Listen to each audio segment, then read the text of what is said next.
अस्सलामुअलैकुम और खुशामदीद AI nexus पर आज की वीडियो का आगाज़ करते हैं। पिछले वीडियो में हमने असाइनमेंट ऑपरेटर, अरिथमेटिक ऑपरेटर और कंपैरिजन ऑपरेटर पढ़े थे और आज की वीडियो में हम लॉजिकल ऑपरेटर, आइडेंटिटी ऑपरेटर्स और मेंबरशिप ऑपरेटर्स पढ़ेंगे। और ठीक है, तो शुरू करते हैं वीडियो को।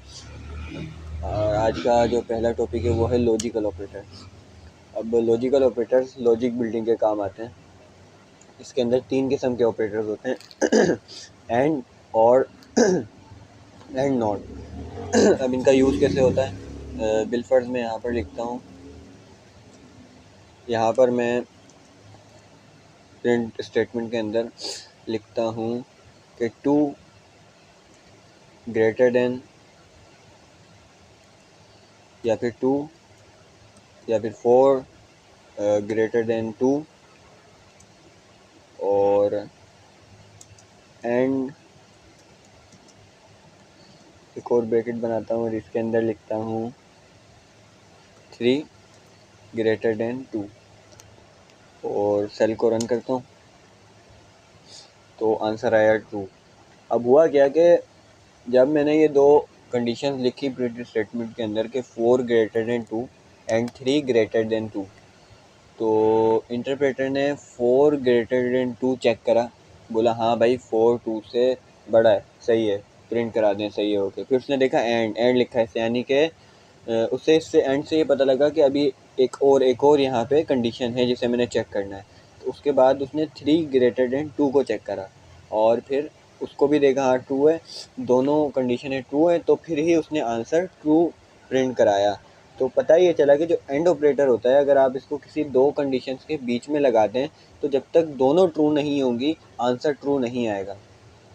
ठीक है, अब यहाँ पर 4 ग्रेटर देन 2 था और 3 ग्रेटर देन 2 था तो आंसर ट्रू आ गया। अब अगर यहाँ पर कोई एक स्टेटमेंट भी गलत होता, जैसे मैं यहाँ पर लिख देता हूँ 1 ग्रेटर देन 2, तो और अब इस सेल को रन करता हूँ तो देखिए आंसर फॉल्स आ गया। तो एंड क्या बोलता है कि मुझे दोनों कंडीशंस ट्रू चाहिए, दोनों कंडीशंस ट्रू चाहिए और दोनों को चेक करेगा और फिर ही आंसर ट्रू प्रिंट कराएगा, अदरवाइज आंसर फॉल्स प्रिंट कराएगा। इसी के साथ इसके अंदर एक और ऑपरेटर होता है जिसे बोलते हैं और ईजी है।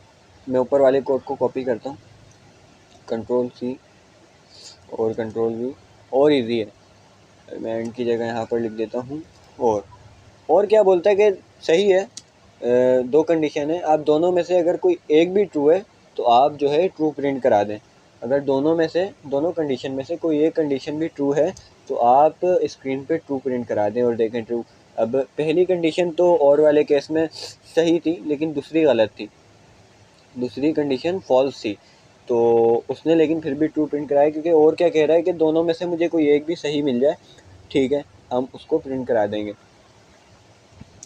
एक और हमारे पास यहाँ ऑपरेटर होता है लॉजिकल ऑपरेटर, तीसरा और आखिरी, जिसे हम बोलते हैं नॉट। नॉट क्या करेगा, नॉट रिवर्स कर देता है रिजल्ट्स को। जैसे कि मैंने यहाँ पर लिखा 4 ग्रेटर देन 2, बात तो सही है, 4 ग्रेटर देन 2 सही है, 4 बड़ा है 2 से, लेकिन अगर मैंने नॉट के आगे नॉट लगा दिया यहाँ पर और अब इसको रन करता हूँ सेल्स को तो आंसर फॉल्स आएगा, मतलब कि रिवर्स कर देगा। बेसिकली ये कह क्या रहा है कि क्या 4 ग्रेटर देन 2 नहीं है तो यानी आंसर फॉल्स है। ठीक है, तो ये लॉजिकल ऑपरेटर्स है, ये बहुत काम आते हैं लॉजिक बिल्डिंग के ख़ास तौर पे। इसके बाद हमारे पास आ जाते हैं आइडेंटिटी ऑपरेटर्स।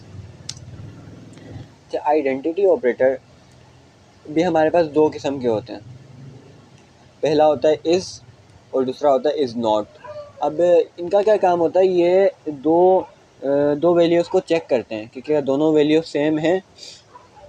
जैसे मैं यहाँ पर लिखता हूँ a इक्वल टू 2 प्लस, फिर यहाँ पर लिख देता हूँ b इक्वल टू 2, और फिर मैं यहाँ पर प्रिंट स्टेटमेंट में लिखता हूँ प्रिंट a इज़ b और सेल को रन करता हूँ तो कह रहा है 2, हाँ सही है, a भी 2 है, दोनों ऑब्जेक्ट सेम है तो सही है, ट्रू है। लेकिन अगर मैं इसको यहाँ पर 1 कर दूँ तो आंसर आ गया फॉल्स, क्योंकि a इज़ b नहीं है, a इज़ b दोनों ऑब्जेक्ट सेम नहीं है तो आंसर फॉल्स है, अगर दोनों ऑब्जेक्ट सेम है तो आंसर ट्रू है। अब यहीं पर एक और हमारे पास आइडेंटिटी ऑपरेटर होता है जो होता है इज़ नॉट। इज़ नॉट क्या करता है? इज़ नॉट रिवर्स कर देता है रिजल्ट को। अगर तो दोनों ऑब्जेक्ट सेम है तो फॉल्स प्रिंट होगा, और अगर दोनों ऑब्जेक्ट सेम नहीं है तो ट्रू प्रिंट होगा। ये देखें, तो अभी दोनों ऑब्जेक्ट सेम थे तो फॉल्स प्रिंट हो गया, और यहीं पे अगर मैं इसको 1 कर दूं तो ट्रू प्रिंट हुआ। बस सिंपली क्या करता है, रिजल्ट को रिवर्स कर देता है। और आखिरी ऑपरेटर की टाइप जो हम पढ़ेंगे वो है मेंबरशिप ऑपरेटर। इसके अंदर भी हमारे पास 2 किस्म के ऑपरेटर होते हैं। इनका ये बड़े इंटरेस्टिंग किस्म के ऑपरेटर हैं। इनका काम क्या होता है कि ये किसी स्पेसिफिक वर्ड को, किसी स्पेसिफिक चीज़ को तलाश करते हैं किसी लिस्ट के अंदर, किसी बड़ी स्ट्रिंग के अंदर और किसी टपल के अंदर। बिलफर्ज मैं यहाँ पर लिखता हूँ प्रिंट। 2 किस्म के हमारे पास मेंबरशिप ऑपरेटर होते हैं, इन और not in. In, not in. तो मैं यहाँ पर प्रिंट के अंदर लिखता हूँ प्रिंट, और स्ट्रिंग में लिखता हूँ पी इन पाइथन ट्रू। तो बेसिकली मैंने सेंटेंस में लिखा क्या कि क्या पी मौजूद है पाइथन के अंदर। पाइथन वाली जो स्ट्रिंग है उसके अंदर पी अल्फ़ाबेट मौजूद है। उसने चेक करा, हाँ पी मौजूद है, और ट्रू प्रिंट करा दिया। सही है। तो इसको आप किसी लिस्ट पर भी लगा सकते हैं। जैसे अगर मैं यहाँ पर लिख दूँ 1 इन, और एक लिस्ट में यहाँ पर बना देता हूँ 1 2 3 ट्रू। आप इसको किसी टपल पर भी यूज़ कर सकते हैं। 1 इन 1 2 3, सही है, ट्रू। तो आप इसको किसी सेट पे भी यूज़ कर सकते हैं, किसी डिक्शनरी पे भी यूज़ कर सकते हैं। अब इसी तरीके से इसका दूसरा भाई भी होता है जिसको बोलते हैं नॉट इन। ये इन था, वो नॉट इन। और अब आप समझ पा रहे होंगे कि नॉट इन का क्या काम है। नॉट इन क्या करेगा, रिवर्स कर देगा रिजल्ट को।